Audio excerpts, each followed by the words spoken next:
Hello and welcome back, you guys. I want you guys to imagine a scenario.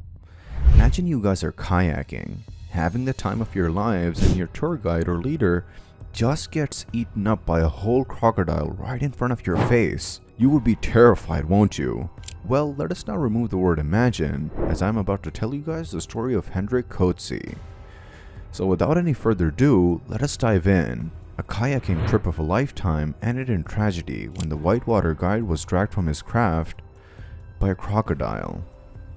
Hendrik Coetzee, 35, was leading an expedition from the source of the White Nile and Congo when he was attacked. Two Americans watched on in horror as their guide was pulled into the water. His body has not been found, and Coetzee is presumed dead.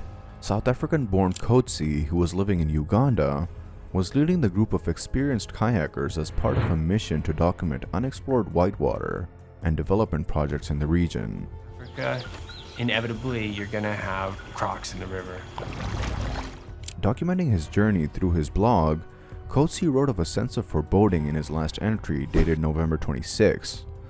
He wrote, "As I licked my dry lips and carefully checked that my spray deck was on properly, I had the feeling I might be doing something I should not.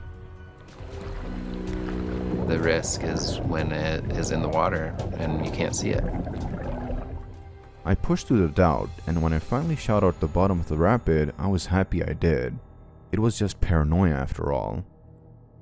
Syrian Donnelly, the organization's regional director in the Central African country, said that the two Americans were physically unharmed but shaken up by the incident. It was supposed to be a relatively routine exploratory expedition for Eddie Bauer First Ascent Expedition members Ben Stooksbury, Chris Corbulich, and South African kayak guide Hendrik Coetzee down the Democratic Republic of the Congo's Lukuga River. But Hendrik was pulled back from his kayak on the Lukuga River by a crocodile and is presumed dead.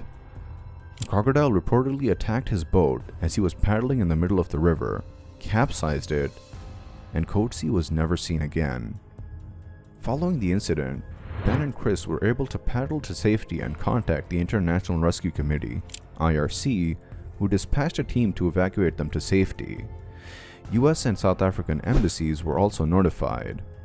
The First Ascent kayak team, including Ben, Chris, Jesse Coombs, and Darren McQuaid, partnered with Hendrik in a first-of-its-kind whitewater kayaking expedition from the headwaters of the White Nile and Congo rivers into the DRC. The mission for the African kayak expedition was to run and document the unexplored whitewater of the region, while focusing on the people and clean water crisis in Central Africa. Jesse and Darren returned to the US in November after the first leg of the trip, as originally planned, while Ben and Chris continued on. We are saddened by the tragic accident and express our deepest sympathies with Hendrik's family and friends, First Ascent officials said on their blog.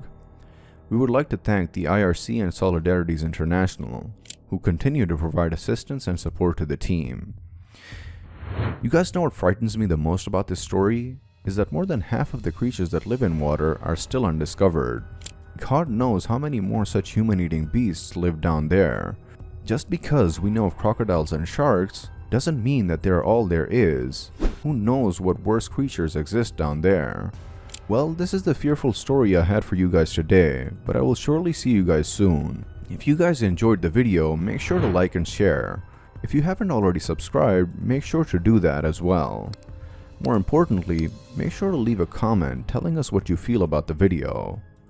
Would you ever lead such an expedition in such a dangerous area? If yes, why so? That is it from my side. Bye.